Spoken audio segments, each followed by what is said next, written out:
যুক্তরাষ্ট্র ও ইরানের মধ্যকার ভঙ্গুর সমঝোতা ভেস্তে যাওয়ার পর মধ্যপ্রাচ্যে নতুন করে পূর্ণাঙ্গ যুদ্ধের দামামা বেজে উঠেছে। হরমুজ প্রণালীতে বাণিজ্যিক জাহাজে হামলার অজুহাতে মার্কিন সামরিক বাহিনী দক্ষিণ ইরানে ব্যাপক বোমাবর্ষণ শুরু করলে পরিস্থিতি দ্রুত নিয়ন্ত্রণের বাইরে চলে যায়। ওয়াশিংটনের এই বিমান হামলায় ইরানের অভ্যন্তরে কমপক্ষে 14 জন নিহত এবং 78 জন আহত হয়েছে বলে ইরানি কর্মকর্তারা নিশ্চিত করেছেন।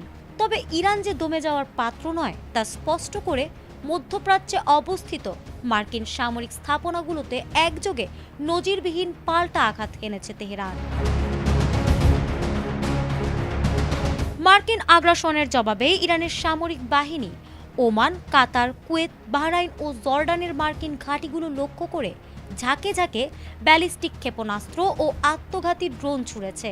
ওমানের কৌশলগত দুকম বন্দর, কাতারের আল উদেইদ বিমান ঘাঁটি এবং বাহরাইনে অবস্থিত মার্কিন নৌবাহিনীর সদর দফতরকে লক্ষ্য করে এই নিখুঁত কৌশলী হামলা চালানো হয়।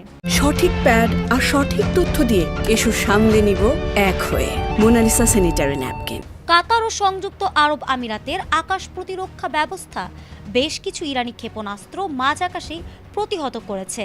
দোহার আবাসিক এলাকায় ক্ষেপণাস্ত্রের ধ্বংসাবশেষ ভেঙে পড়লেও সেখানে কোনো নতুন হতাহতের ঘটনা ঘটেনি বলে কাতারের পক্ষ থেকে জানানো হয়েছে।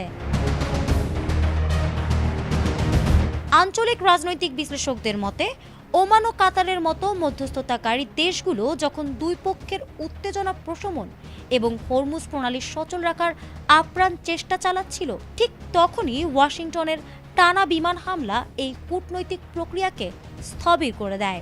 ওমানের জলসীমা ও উপসাগরীয় আকাশ সীমায় একের পর এক ক্ষেপণাস্ত্র বিস্ফোরণের ঘটনায় পুরো অঞ্চলের নিরাপত্তা ব্যবস্থা ভেঙে পড়েছে।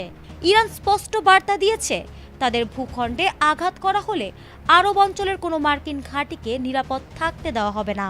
দুই পক্ষের এই রক্তক্ষয়ী সংঘাতের ধারাবাহিকতায় মধ্যপ্রাচ্যের সামগ্রিক স্থিতিশীলতা এখন খাদের কিনারে এসে দাঁড়িয়েছে।